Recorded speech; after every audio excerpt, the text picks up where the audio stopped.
नमस्कार बच्चों, मैं Jitendra Rathore, lecture in political science, Arohi model senior secondary school, Ramgarh Pandwa, Kalayat. आज बच्चों हम पॉलिटिकल साइंस का जो थर्ड चैप्टर है, पॉलिटिक्स ऑफ प्लान डेवलपमेंट, उसके बारे में चर्चा करेंगे। ट्वेल्थ क्लास के फर्स्ट जो बुक है उसके अंदर पहले दो चैप्टर, जिसके अंदर पहला नेशनल बिल्डिंग और सेकंड हाफ के era of one party dominance है, वो आपने अच्छे से कर लिए होंगे। अब थर्ड चैप्टर जो आता है वो आपका आता है politics of plan development. Exam point of view से और इंडिया की जो इकोनॉमिक सिस्टम है और इकोनॉमिक डेवलपमेंट है उसको समझने के लिए इस चैप्टर का आपको समझना बहुत ही ज़रूरी है। तो चलिए हम करते हैं आज जो चैप्टर है वो chapter number third, twelfth political science, politics of plan development.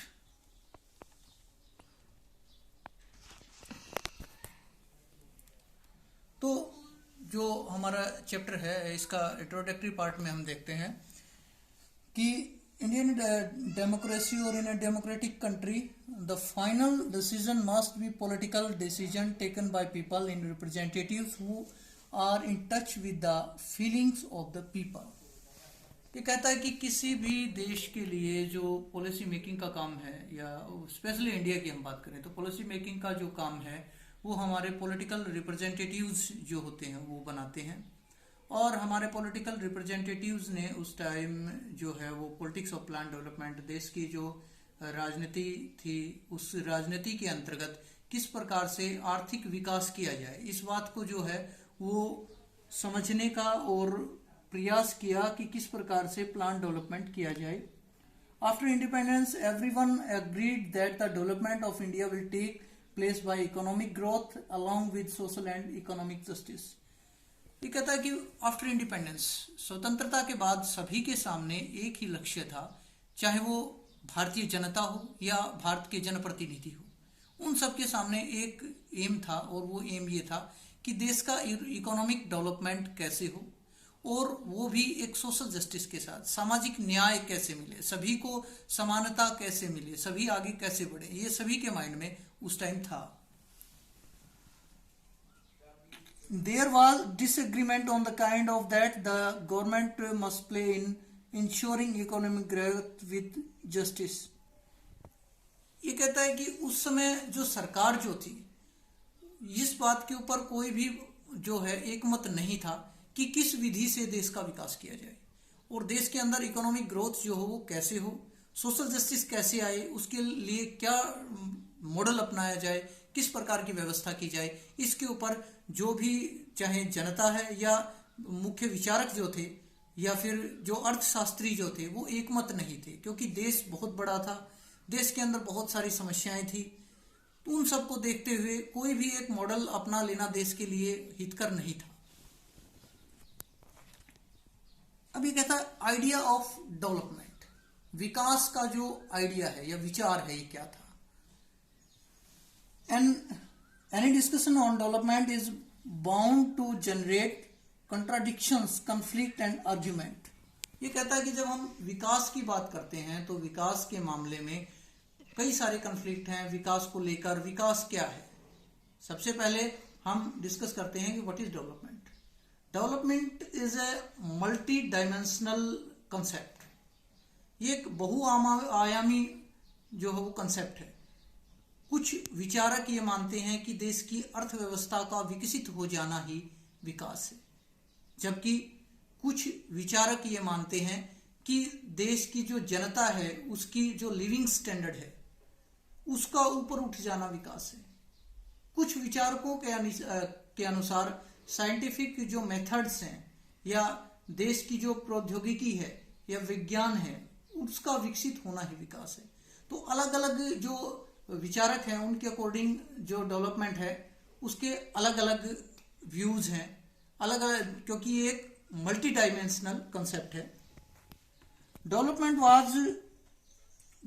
Was about becoming more modern and modern was about becoming like the industrialised countries of the west. ये कहता है कि डेवलपमेंट जो है वो उसके अंदर एक कंसेप्ट आता है, एक वर्ड आता है मॉडर्नाइजेशन, आधुनिकीकरण, और जब मॉडर्नाइजेशन की बात करते हैं तो हम वेस्टर्न कंट्रीज की बात करते हैं कि जो वेस्टर्न कंट्रीज का जो मॉडल था, मॉडर्नाइजेशन जो था, आधुनिकीकरण था, जिसके अंदर इकोनॉमिक ग्रोथ और सोशल जस्टिस दोनों ही चीजें समान रूप से थी। इसके साथ एक तीसरी चीज और थी, वो था modernisation was associated with the idea of the growth, material progress and scientific rationality.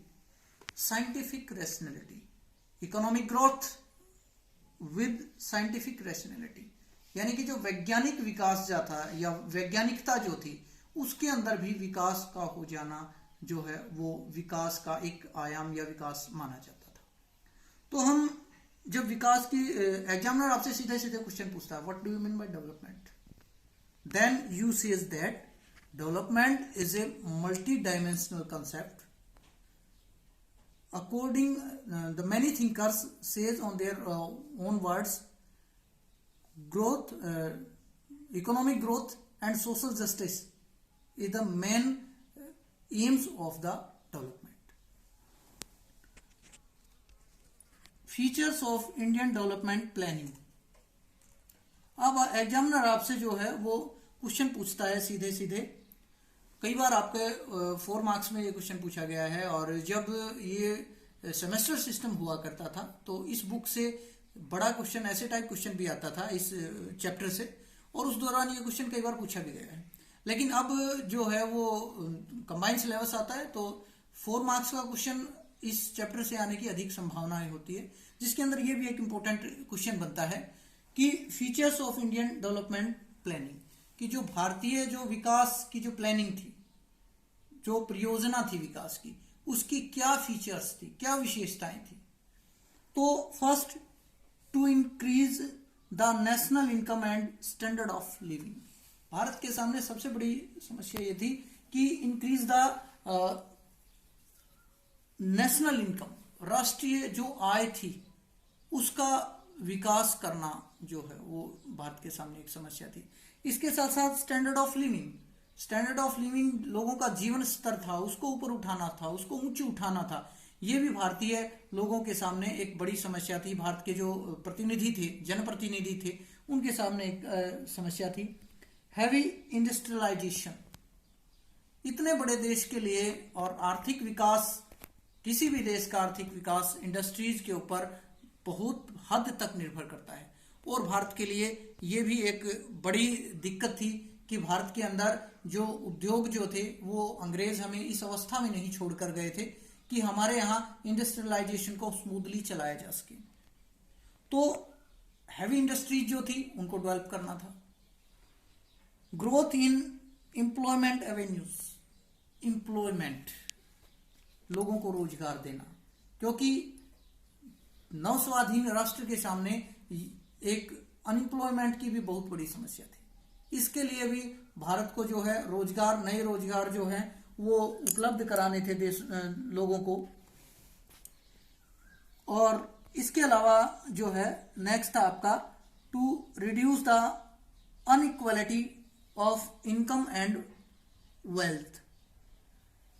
जो इनकम और वेल्थ यानी कि धन की या आय की के अंदर जो असमानता थी, कुछ लोगों के पास बहुत ज्यादा पैसा था, कुछ लोगों के पास बहुत ज्यादा आय के साधन थे, जबकि बहुत बड़ी जनसंख्या जो हमारा बहुत बड़ा जनसंख्या का भाग ऐसा था जिसके पास आय के स्रोत नहीं थे। क्योंकि भारत के अंदर छोटे छोटे, आपने फर्स्ट चैप्टर के अंदर देखा कि भारत के अंदर 562 से भी अधिक छोटी छोटी देशी रियासतें थी जिनका अपना अपना जो शासन व्यवस्था थी और उनके पास रिसोर्सेज थे। लेकिन आम जनता जो थी, अब चूंकि देश स्वतंत्र हो चुका था और आम जनता के लिए भी आर्थिक विकास या आय के स्रोत उपलब्ध कराना था, तो ये भी डेवलपमेंट का एक मेन एम था। पॉवर्टी एलिवेशंस जो थी, यानी कि आपकी जो गरीबी थी उसको मिटाना भी एक बड़ी प्रॉब्लम थी, क्योंकि मैं पहले भी आपको बता चुका हूं कि रिसोर्सेज जो थे वो कुछ सीमित लोगों के हाथों में ही संसाधन थे। तो देश की बहुत बड़ी जनसंख्या जो थी वो गरीबी के अंदर जी रही थी, तो वो भी एक समस्या थी जिसको का समाधान करना था। सोशल जस्टिस, सामाजिक न्याय, सामाजिक न्याय से हमारा अभिप्राय यहाँ जब डेवलपमेंट के अंदर सामाजिक न्याय की बात करते हैं तो सभी को समानता, चाहे वो आर्थिक रूप से है, सामाजिक न्याय देना, यानी कि न्याय की एक ऐसी व्यवस्था जिसके अंदर सभी व्यक्तियों को समान रूप दिया जाए, समान स्तर दिया जाए, समान वैल्यू मानी जाए। तो एक समानता का कंसेप्ट लाना भी, ये भी देश के सामने बड़ी समस्या थी इस दौरान। और नेक्स्ट था रूरल डेवलपमेंट, जो आपका ग्रामीण विकास, क्योंकि हमारे यहाँ गांधी जी उस समय के बहुत बड़े लीडर थे। जो हमारा स्वतंत्रता आंदोलन है उसके अंदर गांधी जी का बहुत बड़ा योगदान रहा था। तो उस कारण से गांधी जी का मेन कंसेप्ट था गांव का विकास, रूरल डेवलपमेंट। तो हमारे जो नीति नियंता थे ये, या हमारे जो जनसेवक थे, जनप्रतिनिधि थे, उनके सामने एक ये भी उद्देश्य था कि गांधी जी के सपने को साकार किया जाए, जो गांव हैं उनको अधिक से अधिक समृद्ध किया जाए। तो उसके लिए भी कई सारे प्लान किए गए। अब आती है बात प्लानिंग की, योजना। प्लानिंग क्या होती है? प्लानिंग आपकी योजना क्या होती है? सीमित संसाधनों के अंदर एक निश्चित उद्देश्य की पूर्ति करना ही प्लानिंग कहलाता है। आपके हमारे पास संसाधन सीमित थे, लेकिन इन्हीं संसाधनों के माध्यम से हमें जो है वो अपने निर्धारित उद्देश्य पूरे करने थे, और उसके लिए हमें एक प्लान की जरूरत थी। तो उसके लिए प्लानिंग कमीशन जो है इन मार्च 1950 के अंदर प्लानिंग कमीशन को हमारे यहाँ इस्टेब्लिश किया गया, एक योजना आयोग बनाया गया, और जिसका मुख्य उद्देश्य यही था कि देश के संसाधनों को ध्यान में रखते हुए और देश की जरूरतों को पूरा करना, इसके लिए एक प्लान तैयार करना।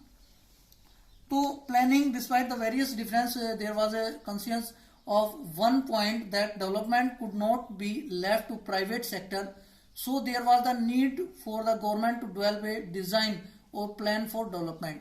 ये कहता है कि हमारे पास जो डेवलपमेंट जो था वो केवल प्राइवेट सेक्टर के ऊपर ही हम निर्भर नहीं रह सकते थे। सरकार के सामने चुनौती थी कि किस प्रकार से पब्लिक सेक्टर जो है, जो सार्वजनिक क्षेत्र जो है, उसको किस प्रकार से डेवलप किया जाए, और उसके लिए प्लानिंग जो है वो तैयार की गई। प्लानिंग का जो प्रोसेस है, जो योजनाएं हैं, वो उनका प्रतिवेदन स्वतंत्रता पूर्व ही होने लगा। इन 1944 के अंदर बॉम्बे प्लान आया, जिसके अंदर बॉम्बे के जो कुछ उद्योगपति थे उन्होंने एकजुट होकर और एक प्लान पेश किया, जिसके अंदर ये कहा गया कि किस प्रकार से जो हमारे औद्योगिक विकास है, जो उद्योग हैं, चाहे वो प्राइवेट सेक्टर में है या हमारे पब्लिक सेक्टर में है, उनको किस प्रकार से डेवलप किया जाए, किस प्रकार उनको सुविधाएं दी जाए। इसको लेकर 1944 के अंदर big industrialist draft plan, that plan is known as the Bombay plan. 2 marks में कई बार क्वेश्चन आ जाता है कि बॉम्बे प्लान क्या था। Soon after the India become independent, the planning commission come into being prime minister its chairperson। और स्वतंत्रता के बाद, जैसे मैंने आपको पहले बताया कि 1950 के अंदर जो है वो प्लानिंग कमीशन जो लाया गया, और जो हमारे प्रधानमंत्री हैं वो इसके अध्यक्ष बनाए गए। वर्तमान समय में आफ्टर 2015 जो हमारा प्लानिंग कमीशन है, योजना आयोग है, उसका नाम बदलकर अब नीति आयोग कर दिया गया है, और कार्य नीति आयोग का भी वही है कि देश के सीमित संसाधनों का प्रयोग करते हुए और वांछित उद्देश्यों की पूर्ति की जाए। Early initiatives, the draft of the first 5-year plans and then the actual plan document released in December 1951 generated a lot of excitement in the country। ये कहता है कि जब 1951 के अंदर पहला 5-year प्लान आया, जो कि 1951 से 1956 तक चला, इसके अंदर लोगों की बहुत सारी आशाएं थी। इस प्लान के साथ बहुत सारी आशाएं जुड़ी हुई थी लोगों की। The excitement with planning reached its peak with the launching of second 5-year plan in 1956 and continued somewhat till the third 5-year plans इन 1961। 1956 के अंदर सेकेंड 5-year प्लान आया, और उसके बाद 1961 के अंदर जो है थर्ड 5-year प्लान आया। जो फर्स्ट 5-year प्लान था वो totally focused on the agriculture, the development of agriculture. Second 5-year plan आया, उसके अंदर टोटली फोकस वो जो था वो हैवी इंडस्ट्रियलाइजेशन, हमारा जो औद्योगिकरण था उसके ऊपर टोटली फोकस हुआ।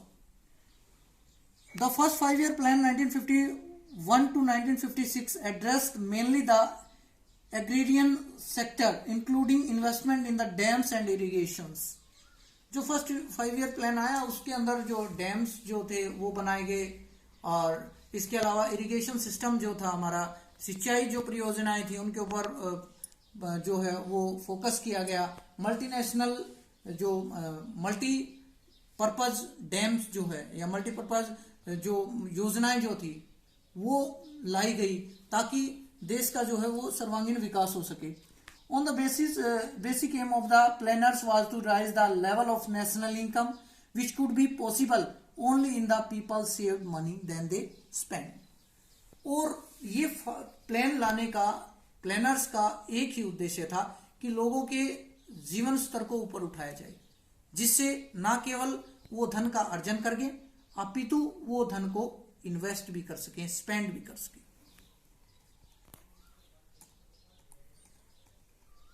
सेकंड जो 5 year प्लान था उसके अंदर रैपिड इंडस्ट्रियलाइजेशन हुआ, तीव्र विकास जो हो, औद्योगिक विकास। The second 5 year plan stress on heavy industrialisation and that plan is launched in 1956।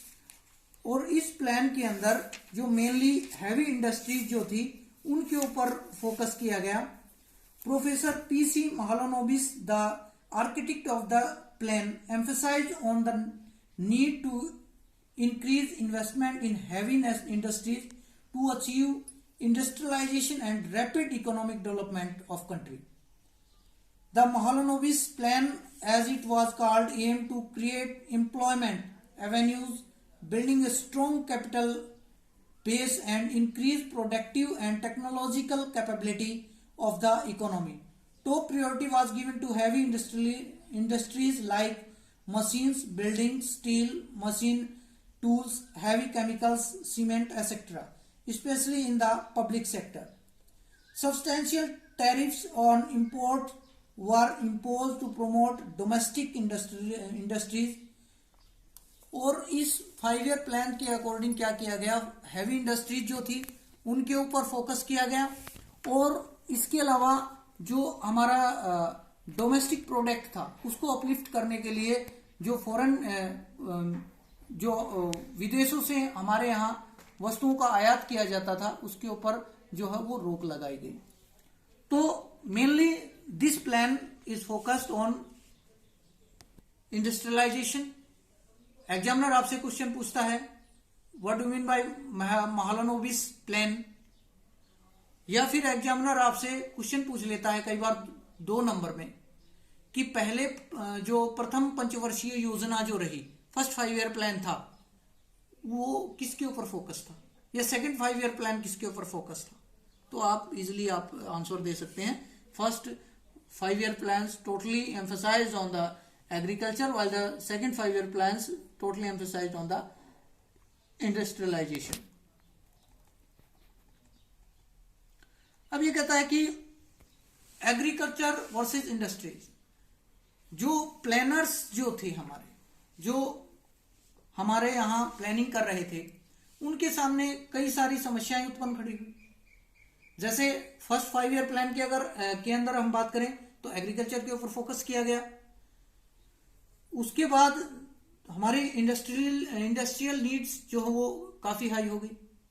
Then our planners emphasised on industrialisation. जब इंडस्ट्रियलाइजेशन के ऊपर पूरा फोकस किया गया तो हमारा एग्रीकल्चर जो था वो क्षेत्र पिछड़ गया और देश के अंदर फूड क्राइसिस की प्रॉब्लम्स आ गई। ये कहता है after the first 2 plans agriculture could not develop at appreciable level. Gandhian economist J.C.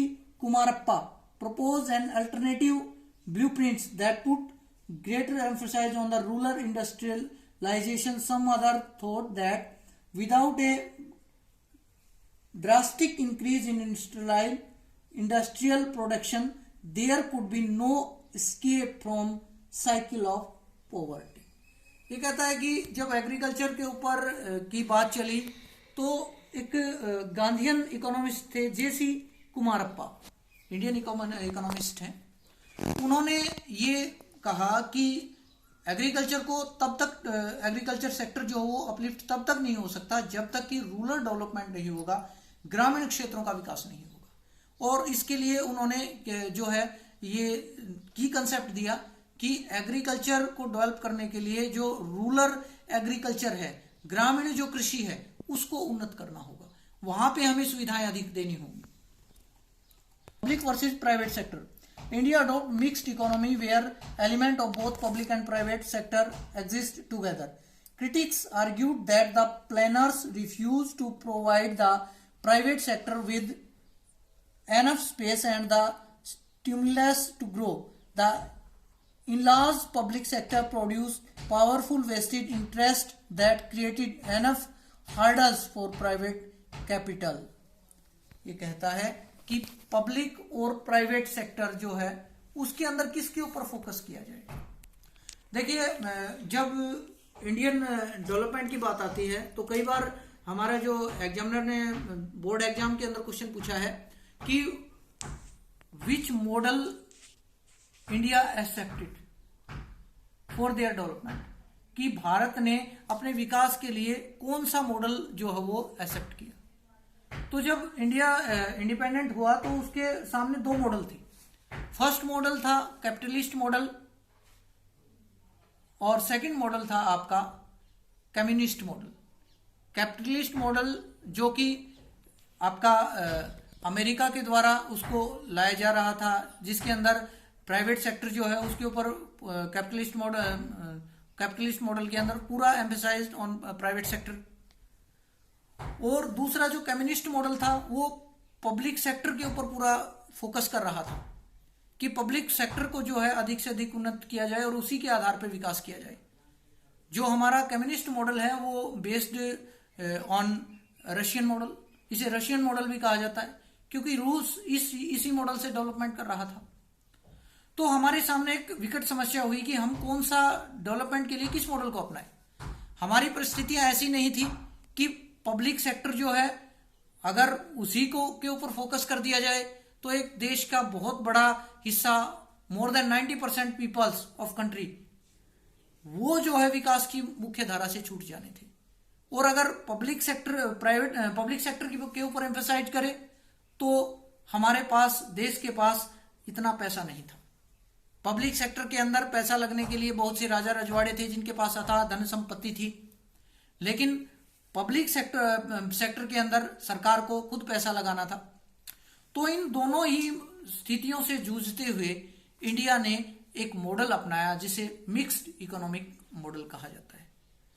अर्थव्यवस्था का जो मिक्स्ड इकोनॉमिक मॉडल कहा जाता है। 2 नंबर में क्वेश्चन एग्जामिनर पूछ लेता है, what do you mean bye mixed economic model. Mixed economic model is the combination of capitalist and communist model.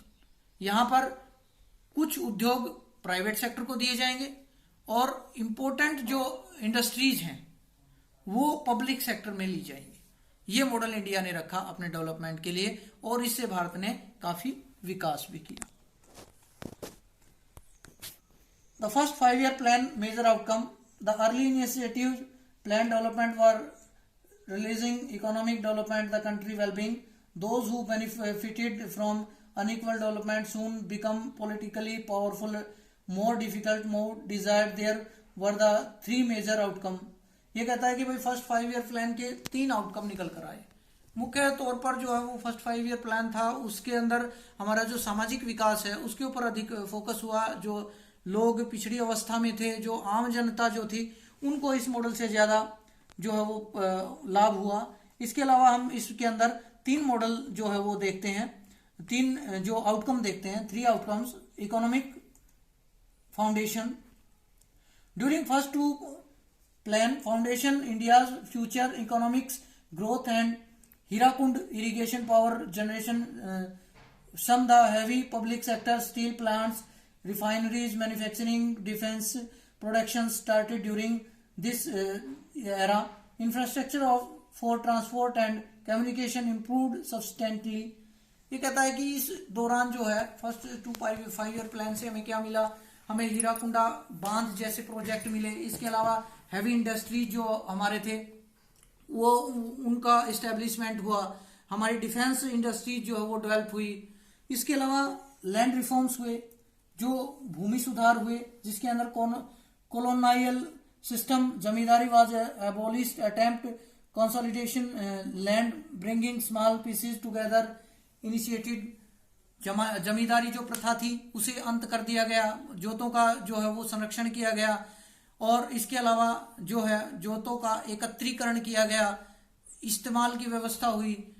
ये सभी भूमि सुधार थे जिसके अंतर्गत जो है हमारी कृषि के अंदर काफी जो है उन्नति हुई। और बड़े जो जमींदार थे, अबोलिशन ऑफ जमींदारी सिस्टम का अर्थ यही हुआ कि जो बड़े जमींदार थे उनके पास अथाह जो भूमि थी उसे लेकर, और छोटे जो जमींदार थे, जो छोटे कृषक जो थे, किसान जो थे, उनको कृषि के लिए भूमि दी गई और वो उनको भी मुख्य धारा के साथ जोड़ा गया।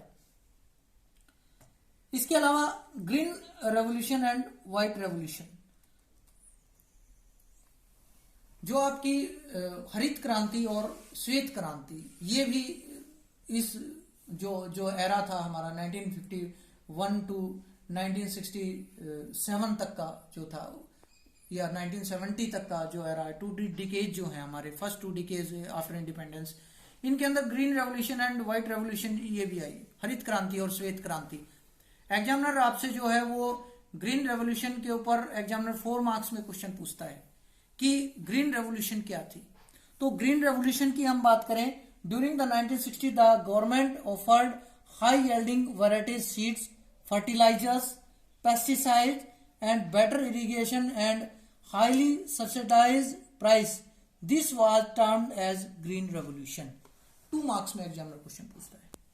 हरित क्रांति क्या थी, तो हम उसके अंदर आंसर देते हैं कि 1960 का जो दशक था, इस दशक के दौरान जो है उन्नत किस्म के बीजों का प्रयोग किया गया, उर्वरकों का प्रयोग किया गया या रसायनों का प्रयोग किया गया, और इरिगेशन फैसिलिटी जो है उनको के अंदर बढ़ोतरी की गई तथा सरकार ने सब्सिडी दी। उसके कारण क्या हुआ, मास लेवल पे प्रोडक्शन जो है उसके अंदर काफी वृद्धि हुई, काफी उन्नति हुई, और जिसने हमारे जो फूड डिमांड थी उसको कुछ हद तक पूरा करने का प्रयास किया। The rich peasant and large landholders were the major beneficiaries of this. जो हरित क्रांति है उससे मेजर पीजेंट, जो बड़े किसान थे या बड़े जो भूस्वामी थे, उनको बहुत ज्यादा इससे लाभ हुआ। जब हम ग्रीन रेवोल्यूशन की बात करते हैं तो ग्रीन रेवोल्यूशन के बेनिफिट्स की बात करते हैं, लिमिटेशंस की बात करते हैं। जब हम एग्जामिनर क्वेश्चन पूछता है what are the benefits of the green revolution, green revolution के क्या लाभ हुए, ग्रीन रेवोल्यूशन के लाभ की जब बात करते हैं तो फर्स्ट है मास प्रोडक्शन। हमारे यहाँ जो है उन्नत जो है काफी मात्रा में अन्न का उत्पादन होगा। Better living standard, uplifting of the living standard of farmers, जो कृषक जो थे उनका जो जीवन स्तर है वो उच्च हुआ। जो production, better production for the industries, जो हमारी इंडस्ट्रीज थी जिसके अंदर कॉटन इंडस्ट्रीज थी या फिर जो वीट बेस्ड इंडस्ट्रीज थी उनको काफी लाभ हुआ। और कुल मिलाकर इसके अलावा income, rising the income of the farmers, जो कृषक जो थे उनकी इनकम के अंदर वृद्धि हुई। मॉडर्नाइजेशन ऑफ एग्रीकल्चर, एग्रीकल्चर का मॉडर्नाइजेशन हुआ। ये सारे जो है बेनिफिट्स थे ग्रीन रेवोल्यूशन के। बट कुछ ग्रीन रेवोल्यूशन के लिमिटेशंस भी थी, सीमाएं भी थी, या उसके कुछ बैड इफेक्ट भी थे, कुछ सीमाएं थी। वो सीमाएं क्या थी, this revolution only affected the main और रिच पीजेंट्स। इसने जो बड़े जो कृषक जो थे या जो बड़े भूस्वामी थे उन्हीं को प्रभावित किया। This revolution emphasised only few crops like wheat, corn, barley etcetera. ये जो ग्रीन रेवोल्यूशन जो थी इसने कुछ ही जो हमारे क्रॉप्स जो थी, फसलें जो थी उनके ऊपर प्रभाव डाला, जैसे कि गेहूं है, चावल है, कपास है, गेहूं है, चावल है, या इनके ऊपर ही मेन फोकस रहा। इसके अलावा ये जो रेवोल्यूशन थी, ये इसका ज्यादा effect only on north east, sorry north India, जो उत्तरी भारत जो है कुछ राज्यों तक ही सीमित रहा, जिसके अंदर जो प्रोस्पेरियस स्टेट थे लाइक पंजाब था, उत्तर प्रदेश था, इन जो राज्य जो थे, हरियाणा जो था, इन राज्यों के ऊपर इसका प्रभाव ज्यादा पड़ा, जिसके कारण जो है वो रीजनल इम्बैलेंस, इकोनॉमिकली जो है इम्बैलेंस हुआ। तो ये जो है लिमिटेशंस हैं ग्रीन रेवोल्यूशंस की। इसके साथ साथ एक और चैप्टर जो टॉपिक आता है आपका व्हाइट रेवोल्यूशन, श्वेत क्रांति क्या थी। तो श्वेत क्रांति जो है से हमारा अभिप्राय क्या है, दुग्ध क्षेत्र के अंदर अत्यधिक उत्पादन हुआ, दुग्ध क्षेत्र के ऊपर सरकार ने फोकस किया, ये क्या आता है, ये श्वेत क्रांति के अंतर्गत आता है। In 1970 the rural development programme called operation flood was started. 1970 के अंदर ऑपरेशन फ्लड एक प्रोग्राम जो है वो लॉन्च किया गया, और जिसका बेसिक जो मोटो क्या था, operation flood organise cooperatives of milk producer into a nationwide milk grid with the purpose of increasing milk production. Milk production को इंक्रीज करने के लिए एक राष्ट्रीय स्तर का एक प्लान तैयार किया गया, जिसके अनुसार जो मिल्क प्रोड्यूसर जो थे उनके दुग्ध उत्पादन और उत्पादों को जो है पूरे देश के अंदर फैलाया जाए और उनको उनकी अच्छी कीमत मिल सके। इसके लिए व्हाइट रेवोल्यूशन आई। This was termed as white revolution. Verghese Kurien is known as the milkman of India. एक नंबर में कई बार क्वेश्चन एग्जामिनर पूछ लेता है, who is the known as the milkman of the India. भारत का जो है वो मिल्कमैन किसे कहा जाता है, वर्जियन कुरियन जो उन्हें जो श्वेत क्रांति के अंतर्गत भारत का मिल्कमैन कहा जाता है। अब इसके अंदर एक इंपॉर्टेंट टॉपिक और आता है, स्टूडेंट ध्यान दें इस टॉपिक के ऊपर। ये टॉपिक है आपका food crisis in India and its major consequence. Food crisis of India, in India. Food crisis का अर्थ है आपका कि जो आपका भोजन जो है या खाद्यान्न जो है, खाद्यान्न की कमी होना, ये फूड क्राइसिस था। The definition of food crisis is a long and extreme shortage of food which results in death. बड़ा ही सिंपल सी डेफिनेशन है। 2 मार्क्स में क्वेश्चन आपसे एग्जामिनर कई बार पूछ लेता है, what do you mean bye food crisis. Food crisis means the definition of A food crisis is a long and extreme shortage of food. लंबे समय तक खाद्यान्नों की कमी हो जाना, विच रिजल्ट इन डेथ्स, जिसका परिणाम क्या निकलता है, मृत्यु। यानी कि खाद्यान्न की कमी हो जाए, लंबे समय तक खाद्यान्न की कमी के कारण अधिक बहुत सारी डेथ्स होना, वो किसके अंतर्गत आता है, फूड क्राइसिस के अंदर आता है। During the period of 1960 to 1970 India के सामने फूड क्राइसिस की प्रॉब्लम्स आई। हमें जो है वो फूड क्राइसिस के कारण अंतर्राष्ट्रीय स्तर पर हमारी जो छवि है उसको भी जो है वो गिरावट आई। उसके अंदर देशों ने, बड़े जो देश थे, जो भारत एक महाशक्ति के रूप में उभरना चाह रहा था, एक न्यू इंडिपेंडेंट कंट्री था, तो वहां कहीं ना कहीं देश के सामने फूड क्राइसिस की प्रॉब्लम आकर खड़ी हो गई। कॉन्शियस ऑफ फूड क्राइसिस, क्या परिणाम निकले फूड क्राइसिस के। भारत के सामने फूड क्राइसिस आया तो उसके परिणाम क्या निकले। First, the government had to import weeds.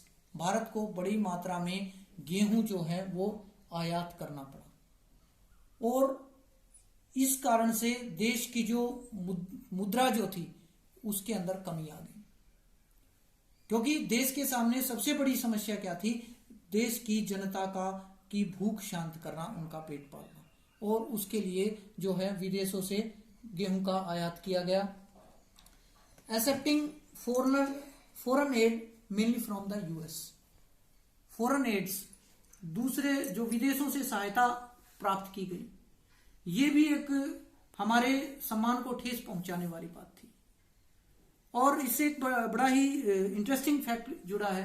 During the prime ministership of Lal Bahadur Shastri, US से हमने एड के तौर पे हमें गेहूं सप्लाई किया गया, और ये गेहूं बड़ी ही निम्न कोटि का था, और जब हमारा 1965 के दौरान जब पाकिस्तान के साथ वार हुआ तो यूएस ने कहीं ना कहीं हमारी विदेश नीति को प्रभावित करने के लिए, हमारे ऊपर प्रेशर बनाने के लिए हमारी जो फॉरेन एड्स थी वो रोक दी और जो गेहूं सप्लाई होता था उसे रोक दिया गया। ऐसी स्थिति में जो हमारे प्रधानमंत्री थे श्री लाल बहादुर शास्त्री जी, उन्होंने पूरे देश को एक मंत्र दिया कि सभी लोग जो है हफ्ते में एक दिन व्रत करेंगे।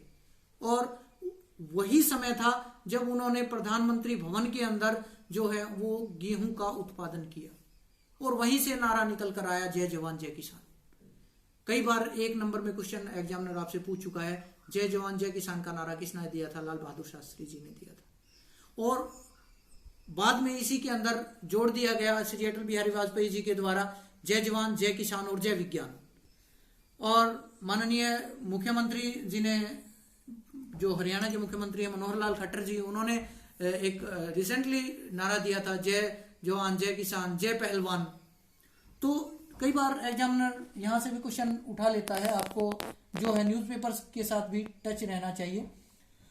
Next, the first priority of planners was to somehow attain self sufficiency in food. इसका परिणाम फूड क्राइसिस का ये पड़ा कि हमारे जो प्लानर्स थे उनके सामने सबसे बड़ी जो समस्या थी या सबसे ज्यादा फोकस उनका किस बात के ऊपर हो गया कि किस प्रकार से देश को जो है वो आत्मनिर्भर बनाया जाए खाद्यान्नों के मामले में। क्योंकि आर्थिक विकास जो है वो तो बाद की बातें हैं, सबसे पहले देश के सामने भूख की समस्या थी। इस भूख की समस्या को कैसे शांत किया जाए। तो अब स्टूडेंट कुछ इंपॉर्टेंट टर्म्स हैं, वर्ड्स हैं, इनको भी हम देख लें। कई बार 2 मार्क्स में ये आए हुए हैं और आपके लिए एग्जाम पॉइंट ऑफ व्यू से बहुत इंपॉर्टेंट है। प्लानिंग है, a systematic regulation to optimum use of resources and to reduce wastage of time. एक ऐसी प्रक्रिया जिसके माध्यम से रिसोर्सेज जो हैं उनका प्रॉपर यूज किया जाए और टाइम को वेस्ट होने से कम टाइम जो है वो लगाया जाए, टाइम की वेस्टेज को रोका जाए, इसे हम प्लानिंग कहते हैं। मैंने चैप्टर के स्टार्टिंग में इसकी अन्य परिभाषा भी दी थी, आप वो भी कर सकते हैं। कैपिटलिस्ट इकोनॉमी, जो आपका पूंजीवादी अर्थव्यवस्था या पूंजीवादी मॉडल भी कहा जाता है, ये जो पूंजीवादी मॉडल है इसके ऊपर आपका एग्जामिनर 4 मार्क्स में भी क्वेश्चन पूछ लेता है। Though it aims at the public sector and planning with the aim to establish egalitarian society. Socialist model जो था, जो आपका कैपिटलिस्ट मॉडल जो था, जिसके अंदर the economic which private sector and are priorities in place of social welfare. जो private sector जो है उसको बढ़ावा दिया जाए, सोशल वेलफेयर प्राइवेट सेक्टर के माध्यम से किया जाए, प्राइवेट सेक्टर के ऊपर अधिक फोकस किया जाए, जो प्राइवेट इंडस्ट्रीज जो हैं उनको सभी प्रकार की गतिविधियां करने का जो है वो उनको ऐसा हक दिया जाए। ये मॉडल ये बात रखता है। और मेनली जो रशिया, जो यूएस है, यूनाइटेड स्टेट ऑफ अमेरिका है, उसने इस मॉडल को फॉलो किया था। सेकंड मॉडल था सोशलिस्ट इकोनॉमिक मॉडल, जिसे रशिया ने फॉलो किया था और ये emphasised on the public sector. ये कहता है कि जो पब्लिक सेक्टर है उसके अंदर ऊपर पूरा फोकस किया जाए और पब्लिक सेक्टर के माध्यम से ही देश का विकास किया जाए। बॉम्बे प्लान हम डिस्कस कर चुके हैं। 1944 के अंदर जो इंडस्ट्रियलिस्ट थे उन्होंने एक प्लान दिया था जिसे 1940 के अंदर उसे बॉम्बे प्लान कहा जाता है। प्लानिंग कमीशन हम डिस्कस कर चुके हैं। एक ऐसी संस्था थी जिसने 1950 के अंदर, मार्च 1950 में इस्टेब्लिश हुई और 2015 के अंदर ये बदलकर इसका स्वरूप नीति आयोग हो गया है, जिसका उद्देश्य है देश के लिए भावी योजनाएं तैयार करना। मिक्स्ड इकोनॉमिक मॉडल, इसे भी हम डिस्कस कर चुके हैं और इसके अकॉर्डिंग इंडिया ने अपना डेवलपमेंट किया था। तो स्टूडेंट्स इस चैप्टर के अंदर के लिए इतना ही है। इसके अंदर कुछ इंपॉर्टेंट क्वेश्चन हैं आपके, जिनकी हम अगर बात करें तो उन क्वेश्चन को आपको जो है जरूर अपने माइंड में रखना चाहिए कि इनको आधार मान के इन क्वेश्चन को, कई बार बोर्ड के अंदर एग्जामिनर आपसे क्वेश्चन पूछता है और एग्जाम पॉइंट ऑफ व्यू से की अगर बात करें तो इसके अंदर ग्रीन रेवोल्यूशन की लिमिटेशंस हैं या ग्रीन रेवोल्यूशन के इफेक्ट हैं। और इसके अलावा प्लानिंग कमीशन क्या है, प्लानिंग कमीशन के वर्क ऑफ प्लानिंग कमीशन है वो इस चैप्टर के अंदर इंपॉर्टेंट है। इसके अलावा कैपिटलिस्ट मॉडल है या कम्युनिस्ट मॉडल है वो क्या है, उनको के ऊपर आपको फोकस रखना है। इसके अलावा जो आपका achievement of planning in India, planning जो हमारी थी उसकी अचीवमेंट क्या क्या रही, ये एग्जामिनर कई बार क्वेश्चन पूछ चुका है। जो आपके बोर्ड एग्जाम होते हैं उनके अंदर the functions of planning commission, या अब की बार ये क्वेश्चन आया था नीति आयोग के क्या कार्य हैं, इस प्रकार से भी 6 नंबर में क्वेश्चन पूछा जा चुका है। और इसके अलावा श्वेत क्रांति क्या है, फूड क्राइसिस क्या है, इनके ऊपर भी एग्जामिनर क्वेश्चन जो है वो पूछता है। तो आपको ये वीडियो कैसा लगा, जो इस चैनल को सब्सक्राइब कीजिए और कमेंट भी कीजिए। और अगर आपकी कुछ क्वेरीज हैं तो आप जो है वो जरूर इनबॉक्स में डालिएगा। और अब के लिए इतना ही, नेक्स्ट चैप्टर शीघ्र ही आपके सामने लेकर मैं जरूर प्रस्तुत होऊंगा। धन्यवाद।